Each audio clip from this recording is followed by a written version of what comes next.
आपण म्हणतो ना, कधी कधी एकामागून एक अशा घटना घडतात की देव परीक्षा पाहतोय की काय असं वाटायला लागतं. असा अनुभव काही राशींना येणाऱ्या काळामध्ये येऊ शकतो. साधारण पुढच्या वर्षीपर्यंत म्हणजे जून 2027 पर्यंत हा अनुभव काही राशींना येऊ शकतो. त्या राशी कोणत्या आहेत आणि त्यांनी नक्की या काळामध्ये कोणती सावधगिरी बाळगायला हवी, कोणते उपाय करायला हवे, चला जाणून घेऊया. मंडळी, तुम्हाला माहिती आहे की सध्या मेष, मीन आणि कुंभ या 3 राशींना 7.5 चालू आहे.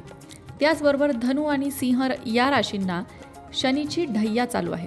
आता 7.5 नाव घेतलं की उगाचच भीती वाटते, पण 7.5चा हा काळ म्हणजे आयुष्यातील कठीण काळ असतो मान्य, पण शनिदेव या काळात परीक्षा घेत असतात आणि आपल्या कर्मानुसार आपल्याला फळ देत असतात.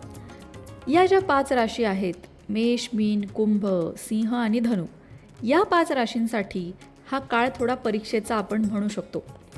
काही गोष्टी आहेत ज्या तुमच्या मनाविरुद्ध घडत आहेत, तुमच्याच जवळची माणसं खूप वेगळं वागतायत किंवा तुम्हाला हवा तसा परिणाम तुमच्या कार्यक्षेत्रातही बघायला मिळत नाही आहे.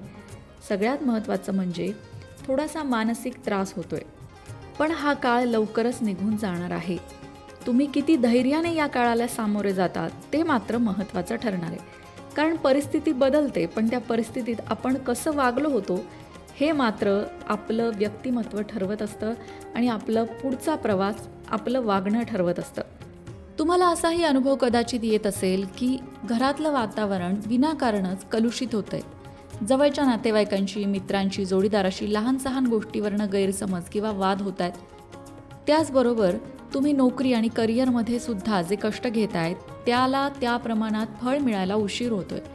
कामाच्या ठिकाणी सुद्धा वरिष्ठांशी वाद या काळामध्ये टाळायचा आहे आणि नोकरी बदलण्याचा विचार घाई गडबडीत करायचा नाही आहे.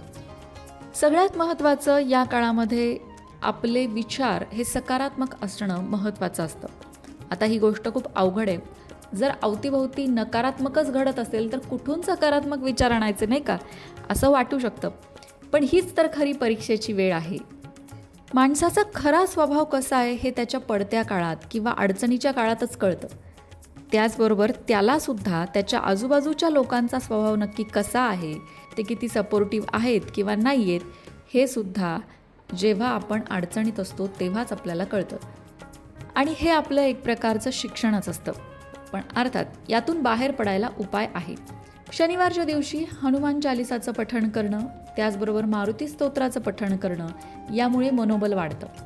त्याचबरोबर शनिवारी संध्याकाळी सूर्यास्तानंतर पिंपळाच्या झाडाखाली मोहरीच्या तेलाचा दिवा लावावा आणि शनी मंत्राचा जप करावा. भगवान शिव आणि शनिदेव दोघांनाही शमीचे झाड अत्यंत प्रिय आहे. शनिवारी महादेवांना शमीची पानं अर्पण केल्याने सुद्धा शनिदोष सौम्य होतो. मंडळी, कधी कधी आपल्या भोवती एवढ्या अडचणी असतात की आपण त्यातच गुरफटून जातो, पण शनिदेव आपल्याला हेच सांगतायत की तुझ्या भोवती कितीही अडचणी असल्या तरी तू दुसऱ्यांचा विचार करायला विसरू नकोस. म्हणूनच शनिवारच्या दिवशी दानधर्म करणं किंवा गोर, गरीब, अनाथ, अपंग या लोकांसाठी आपल्याला काही करता आलं तर ते नक्की करावं. त्यामुळे शनिदेव प्रसन्न होतात. शनिदेवांना खोटं बोललेलं, कुणाचीही फसवणूक केलेली अजिबात आवडत नाही. म्हणूनच जर तुम्ही तुमच्या कामाच्या ठिकाणी किंवा तुमच्या रोजच्या वागण्यात सुद्धा जर सतत खोटं बोलत असाल, कुणाला फसवत असाल किंवा घरातल्या ज्येष्ठांचा अपमान करत असाल, आईवडिलांना सांभाळत नसाल, आईवडिलांना त्रास देत असाल, तर मात्र शनिदेवांच्या कोपापासून तुम्हाला कोणीही वाचवू शकत नाही.